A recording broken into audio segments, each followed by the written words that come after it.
Rot Girl Summer. Welcome back to another vlog where I just kind of don't know what I'm doing. And what do I mean by that? I mean, I went to the library the other day, well actually it wasn't the other day, I've seen this one for a while and I picked it up periodically and put it back. But recently I went in and I saw this again and I'm like, oh, Rock Girl Summer. And here we are. Because like, I don't know if this takes place in the summer, but like, hello? It screams Rock Girl Summer, come on. I don't know if this says when it takes place. No, it doesn't say when it takes place, but you know, these are the vibes that I want for the summer. I did a little summer ween and now we're going Rock Girl Summer, loosely. There's no like total theme to this other than I look at a cover, I think, oh, those are the vibes I want for this vlog. And that's what we're doing. Rock Girl Summer #1 pick was Girl in the Creek. The inspiration for this entire thing. Based off this, I decided to go with like murky girl or feminine person in the foreground, background, just somewhere on the cover, just like murky, rotting. I'm explaining this terribly, but like it's just vibes. Girl in the Creek, #1. And the other reason I decided to go along with this, rather than just like, you know, putting it away for later, is I also have Innamorata, which I think I pronounced incorrectly when I talked about it last time. Innamorata, which is also like, I mean, it's not rot girl exactly, but it's definitely like murky, spooky, dark. Still gives similar vibes. It's not quite rot, but it's still girl. It's not summer. She's holding a tooth. Oh, rotten tooth. Rot Girl Summer. I'm trying to string it together. It's not going great. #2 on the list is Innamorata. Then I saw this in the bookstore, Honeysuckle, and thought it would fit great, so I picked it up at the library.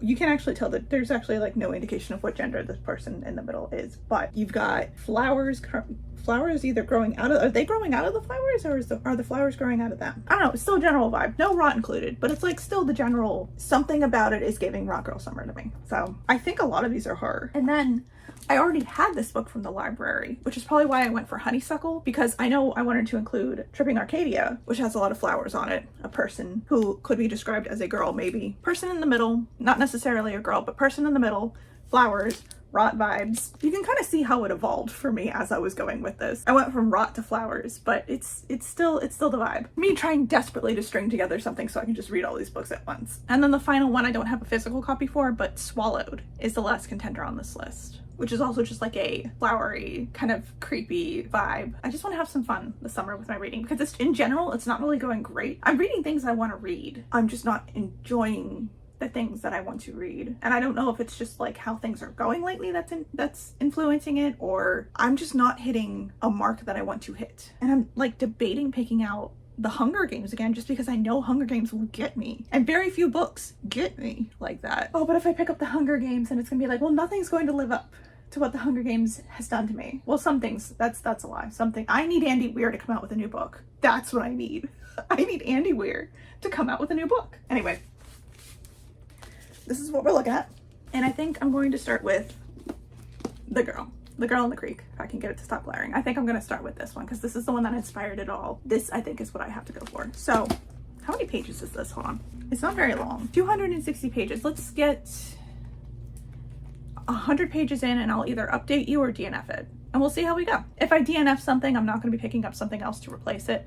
This is just going to be all of these books and how I feel about them. Don't worry, I'll do plenty of DNFing in other books. No glare.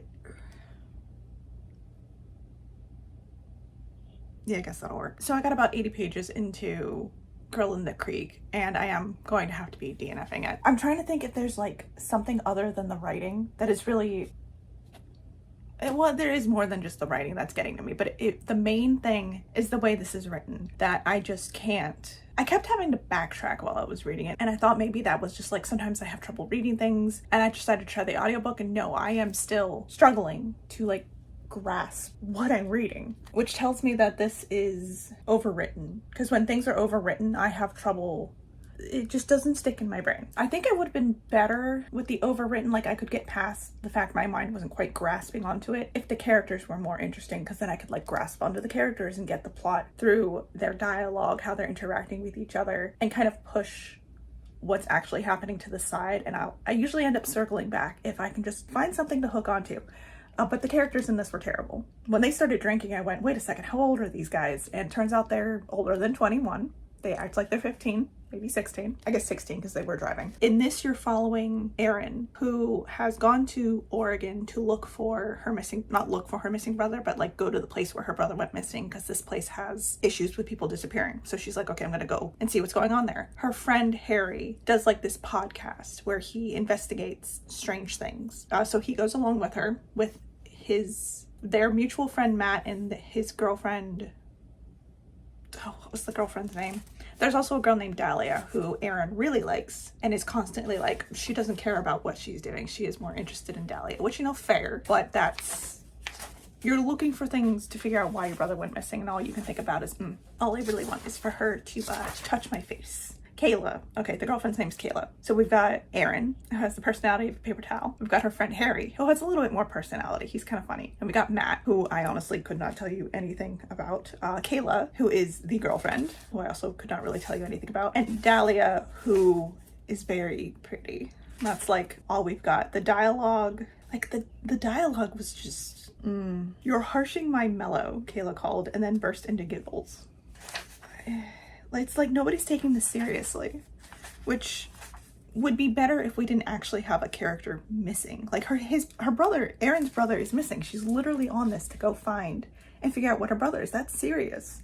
She wants to know what's going on. And then these guys show up and it's just like, we're gonna have a little bit of fun. There's some sort of underplot that goes with why the people are missing and like what's causing everything to go missing, and I think it's called the strangeness. They haven't explicitly said like what's going on there, but they start off the book with something called the strangeness.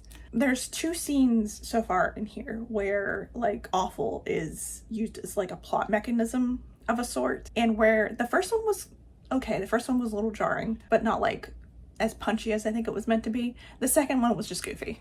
It was giving Scooby-Doo. I think that's doing a disservice to Scooby-Doo. But I can feel this is either going to be a 1-star or a 2-star, probably closer to a 1-star, so I'm going to stop while I'm ahead. And if I ever get convinced to give it another go, I'll give it another go. But for now, DNF. And since I DNF'd that, I also started on Honeysuckle because this one's due in a couple days, so I gotta get it over with. You start off Honeysuckle with a boy named Rory, who is 8, I think, following his older sister Wynn, who is 15. You know, being the little brother, he just wants to hang out with Wynn. He wants to go do everything she's doing. Her being 15, she's like, I really don't want my little brother following me around, please. So he's following her. We start off with him following her, and she turns around. She's like, what can I do to get you to leave me alone? He's like, I don't know. I'm bored. I'm lonely. I just want to hang out with you. She's like, what if I make you something to keep you busy? And he's like, sure, whatever. There is a magic system in here that the sister is learning. It's not fully explained yet. We're only following one thread of magic, and I think they called it engineering, where she was able to weave together a plant girl for Rory to play with. This is during summer. Summer ends, and the plant girl, he calls her Day.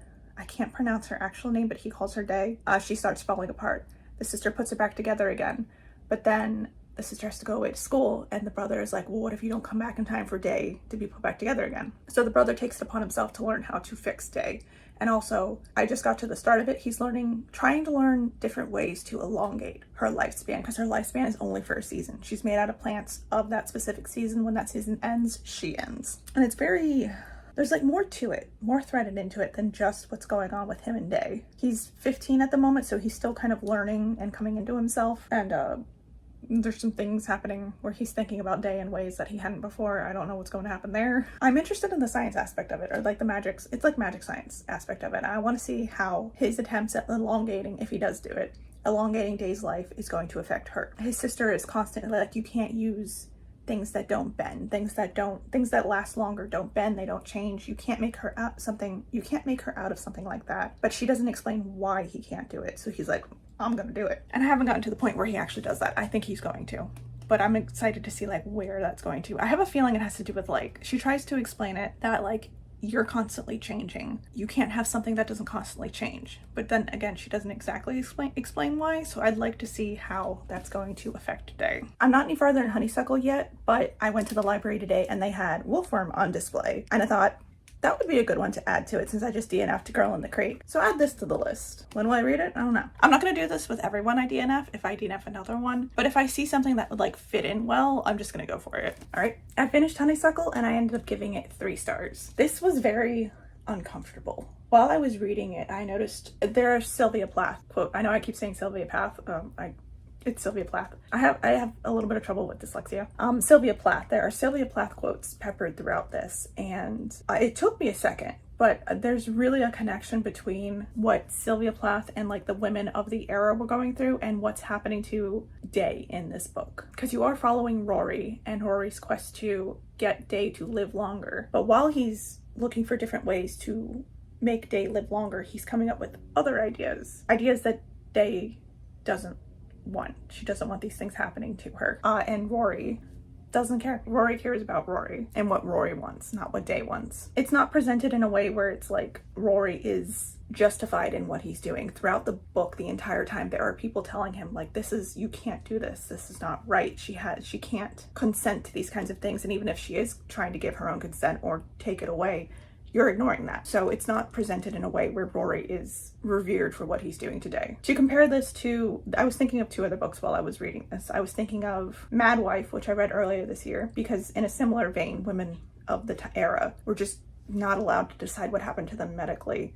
It was up to their husbands, it was up to their family. Lobotomies were abundant, like women just had no rights to their own bodies. And in a similar vein, Day has no rights to her body because she relies on Rory and Rory's sister to remake her when the seasons change, and they can just, do whatever they want with that in Day's body. Even if Day says like, I don't want you to do this, I don't want this, I like myself the way I am, Rory just ignores that and does what Rory wants. And then also, in a very vague kind of sense, this also reminds me of, what is that called? It's a long title. Sorrows of Ava Lavender. Strange and Beautiful Sorrows of Ava Lavender. It also reminds me of that in a very, very vague sense. And if you read the whole book, you'll know where I'm coming from with that. But all in all, 3 stars. Ooh, made me mad. Made me very uncomfortable.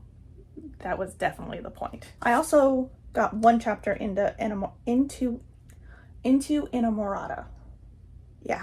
And you open with our main character, I'm assuming she's our main character, Agnes, at the funeral for her grandmother, whose name is escaping me. Something Blanche. What is her grandmother's name? Adele Blanche. The funeral of Adele Blanche, who was the head. I think they had a different term, but she was like the head of the House of Teeth. And the way this world works is when there's a funeral, I don't know if this is for everybody or just for like the heads of each of the houses.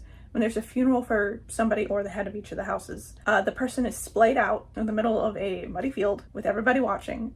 Each house comes and takes something from that body. So the House of Teeth took her teeth, the House of Heart took her heart, the House of Blood took her blood. Different things, she's like scattered throughout the different houses. I don't know why, they haven't explained why yet, but each of the houses gets their bit of this person. And then at the end, the top person, priest, what his name was. I read it really late last night and I can't remember what his name was. Oh, there's so many chapters in this book, I didn't realize. Most esteemed surgeon comes up with some heavy clogs, and smashes her body into the mud.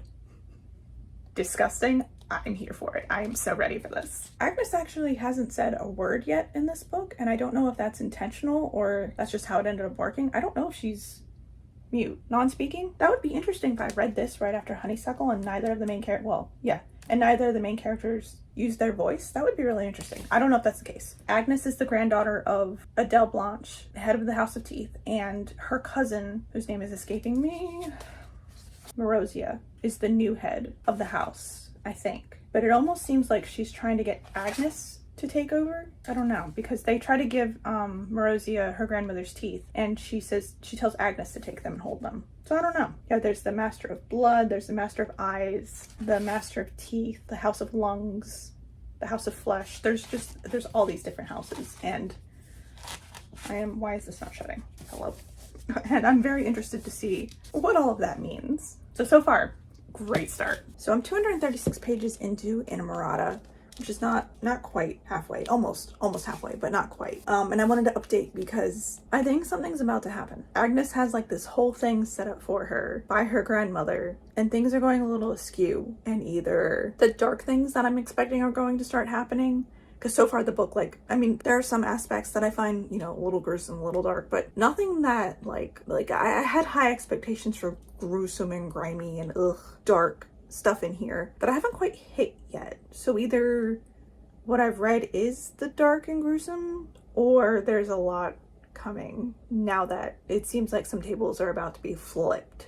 Not in rage, but just shit's about to happen. I showered and I didn't scrunch the crunch out of my hair. It's still crunchy. Aside from the not really sure about the dark parts though, I'm having a good time. It's a little slow, but I'm enjoying the atmosphere that we're being given, and the slowness aids that atmosphere. So I feel like that helps the plot, or the vibe. It's a vibe. It's a good vibe. It fits the vibe. The vibe is good. The slowness helps the gloomy, dark, what the heck is going to happen vibe very well. And something I'm really enjoying, which I was kind of surprised about, is the relationship dynamics between all the different characters. I really like watching how everything is unfolding. Now I just need to see what's going to happen after that chapter I just got, because chapter 35. I'm on chapter 35 and like, what's going to happen? Yeah, I wouldn't say this was really dark until the very last chapter? The last couple of chapters were dark. I will give it that. But up until then, it was dark for a romantasy, and I would still categorize this as a romantasy up until those last couple of chapters. But up until then, it had its dark elements, but I still wouldn't, sorry, if you can hear construction and movement, there's just my front door motion sensor, when somebody comes to the front door and it goes off, is catching the people outside doing construction. So there's a lot happening. I'm just gonna try to get this out before there's too much noise. I would consider this romantasy up until those last couple of chapters where the plot kind of like, it doesn't quite, no, I guess it does circle back to what we're getting at the beginning. And the beginning I really liked. I really liked the setup, not first part, no, maybe it was the first part actually, because I feel like once we got to part 2, it started like falling into the more romantasy-esque bits, and I still have not found a romantasy that I vibe with. No, I guess that's a lie. I like Emily Wilde. Stereotypical romantasy, maybe. I don't know. I'm very picky about romantasy, to the point where I have like 2 romantasy, maybe 1 romantasy that I actually like. First part, 5 stars. I loved part 1. And then it started declining, and I was kind of like, this is taking forever to get there. This was so long. It's very short chapters, like very short chapters. And there's just stuff constantly happening, but at the same time, the way Ava Reid writes is very drawn out, very detailed, I'm going to give you one scene, and it's a very short scene, but I'm going to pack so many words into this scene and so many descriptors and just tell you the minutia of how the scene is going to play out. And then we'll go to the next scene. And yes, it was only like 2 pages, but you felt like you were here for a hot minute. It kind of put me into a reading slump, I'm not gonna lie. Not in the sense where I didn't like it and it put me in a reading slump, more in the sense that I just felt like I was here forever and it put me in a reading slump, and I was here for a very long time and it put me in a reading slump. I think I'm like 5 books behind now because I've just been reading this. That said, I don't even remember what I gave it. Hold on. Oh, I gave it a 3. Okay, I couldn't remember if I gave it a 3 or a 3.5. I gave it a 3. For a second there though, it was feeling like a 2.5. It's not the relationship that I didn't like. I actually kind of enjoyed the relationship. I just thought this was going to be darker and creepier, and the atmosphere was there at times, and then at other times it was just kind of like ignored for the sake of, why is my alarm going off? Oh, I have to go check my laundry. I forgot to put an alarm on to check my laundry. I'll do that in a second if I remember. Let me put another alarm. Hold on. The things that happen when I don't take my Adderall for the day. 3 stars, wanted it to be darker. Going to read the sequel because I think the sequel is going to be the dark one from the way this ended. And that's what I want. And I'm very confused about what happened to one of the characters, because they didn't show up, period, for a while at the end there. And I gotta see what Ava Reid is going to do. What I rate the second book will decide what I do with this one, because I'd like to keep it because I still love this cover. But if it doesn't end up being more than a 3-star series, I probably won't keep it. I'm trying to only keep like the books that I love, that I can't get enough of, and this would not cut it. So, and since I finished that, technically I'm taking a little bit of a break to reread Gone Girl, but once I finish that, I will probably still be 5 books behind. We'll worry about that later. I'm gonna start tripping Arcadia, which is very gory and glittering. That's what I would like. This is Rot Girl Summer. I want gory, I want glittering, I want rotting, I want gothic. Ooh. A repulsive and atmospheric modern gothic filled to the brim with all the splendor of the Great Gatsby and all the secret lies and darkness that opulence can hide. Okay. I would love a gory Great Gatsby, not gonna lie. It kind of was gothic and gory a little bit, not gothic. It was a little gory. It had a moment. Med school dropout Lena is desperate for a job, any job, to help her parents, who are approaching bankruptcy after her father was injured and laid off nearly simultaneously. Okay. She is offered a position working for one of Boston's most elite families. They're illustrious and secretive. By day, she is assistant to the family doctor in his charge, Jonathan, the sickly, poetic, drunken heir to the family empire, who is as difficult as his illness is mysterious. Sounds culty. I'm in. In Tripping Arcadia, you're following med school dropout Lena, who has just returned from spending 2 years in Italy with her botanist aunt. Her aunt owns? Yeah, I think owns is the right word. A garden where she researches plants. She learns like chemical compounds. She researches them. Did I say researches? Learns how to make like medicines and poisons, and that's essentially what she does. Lena spent 2 years in Italy essentially being her assistant and learning things about this. She returns home 2 years later to a family that is just like, hey, you need to get a job. Your father can't work. Your mother's not making enough money. Your father hurt himself and can't make enough money. You got to start making money. So she goes looking for jobs, ends up working as a doctor's assistant of a sort. She doesn't have any kind of degree, but she works as a doctor's assistant for a doctor who is kind of like a live-in doctor for a very rich family in this town that she lives in. Come to find out very quickly that this family is weird. Just strange things happening. There are parties. It's this Great Gatsby-esque parties, but it's not quite like that. I'm about 25% of the way in so far, and it's not like that at all. It is weird though. There's some strange things happening. I haven't quite gotten the gothic vibes yet, but I assume they'll integrate themselves somewhere in here as Lena learns more about this family and what's going on with the strange son named Jonathan, who seems suspiciously sick, considering he literally has a doctor taking care of him 24/7, just constantly. I don't have a whole lot to say about it yet, other than, you know, the outline of what's going on. I guess I'll get back to you either when I start thinking about this more, or like having thoughts about this more. I'm very tired. Or I finish it. So I have finished stripping Arcadia, and I gave it 1.5 stars. The start was strong, which is where that 0.5 comes from, but the way it progressed and the way it ended just did not meet what I was given at the start. So I just didn't end up having a very good time. Like, if we had just been able to meet those vibes that we got at the start with the strange things happening in the house, this wild debauchery style party, and just kept on with that, or maybe even what came a little bit after when she was like, I want to do something about this. If we had like kept along those veins a little bit more tightly, I think I would have enjoyed this a lot more than I ended up. But we strayed a little bit too much. I didn't enjoy the characters, and the end point that we got to, it kind of seems like it didn't really come out of nowhere. It just like, if it was in there in the beginning, it was really buried deep, and it's not what I was focusing on. So I had different expectations for this that didn't pan out. So 1.5 stars. And I think following that, I'm going to get into Swallowed, which is really short. So you'll probably see me relatively soon. I don't even know if I'm going to do like a intro to this one. I think I'm just going to read it, come back, explain it, rate it, you know. So I finished Swallowed, and I gave it 1.5 stars. I thought it was going to be a lot more plant horror than it actually was. Essentially, in Swallowed, it's a very short book, but you're following a crew of people who are going to this new planet because they can't live on Earth. Earth is not inhabitable anymore, so they're trying to find another planet to live on. They're going to this planet, they're surveying it. Our main character, Jane's mother, had been there previously, and the expedition had just like died. Her mother was like the last person standing, and she was stigmatized for it and all this, and her mother was like, I didn't kill those people. The planet is weird. So we're following Jane and her crew going to the planet themselves to see what's going on and if they can live there. And it was plant horror-ish. It was definitely plant horror, but it was like more smut than anything, which is part of the plot in a sense, but the smut was so graphic that like I couldn't pull myself away from the fact that like this was a plant horror. There was something going on, there's something strange happening. We're getting so explicit, so detailed. It was just very hard not to focus on that solely, and I didn't like it.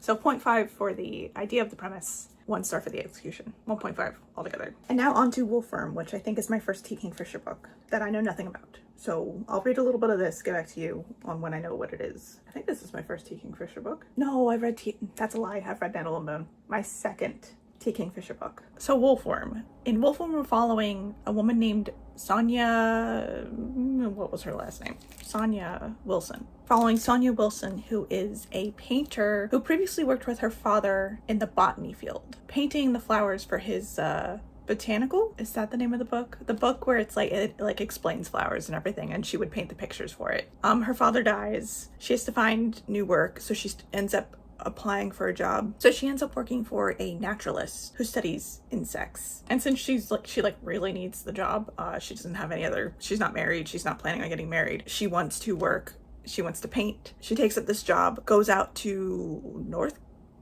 or South Carolina? Wait, North or South Carolina? Okay, Carolina Woods, but is it North? It's definitely one of them. North Carolina. Okay, she moves out to North Carolina to live with this guy and do work for him. But when she gets there, he's not there to pick her up like she was expecting, but she does end up finding somebody who could take her into town to this house, and along the way she learns about something called blood thieves, but it's not really explained what that is. It seems like there's a connection to the devil, but things aren't really explained. But all in all, it's just kind of creepy. It's kind of dark. There's something weird going on, and it's really interesting. Even though the talk of the bugs and the burrowing and the maggots is a little, definitely rock girl. I finished Wolfworm and I gave it 3 stars. So far, I'm pretty sure I think I gave Nettle and Bone, I can check actually. Where's my phone? Oh, I also gave Nettle and Bone 3 stars. I'm hesitant to call T. Kingfisher a 3-star author though, because I have only read 2 books out of her many works. And also I don't want her to be a 3-star author because she's writing the Astarion book. And that can't be a 3-star read for me. Like, unless he's like heavily mischaracterized, I can't see myself not giving it at least a 4, if not a 5. It's Astarion. Fucking love Baldur's Gate. Like, if this doesn't live up to all my, it's not gonna live up to all my, I don't have that many expectations. I just want him to be portrayed correctly, which shouldn't be asking for a whole lot, right? Anyway, I do really like the way T. Kingfisher writes, like a lot. It's just the plots, the execution of the plots themselves that always gets me. It really had me for the first half, and then in the second half, it just started like spiraling, and it went from a 4 to a 3 and kind of just stayed there. So, which I think happened with Nettle and Bone too. So I think I just need to read more T. Kingfisher to really get a grasp on what I like from her before I decide she is a 3-star author for me. And I don't know if the next thing I read from her will be the Astarion book. I don't remember when that drops. I will be reading it, or at least trying it, because if it starts mischaracterizing right off the bat, I'm not going to finish it. The author's notes in this were really interesting though. I think I may have gotten spoiled for one of her other books in that author's note, because she mentions, is it House with Good Bones? A House with Good Bones? The House with Good Bones? House with something like that. She mentioned something about that in that book, and I don't know anything about that book, but she mentioned something, and I don't know if that's a spoiler for the book. So now I have to read it at some point. Maybe I won't even remember that spoiler. Who knows?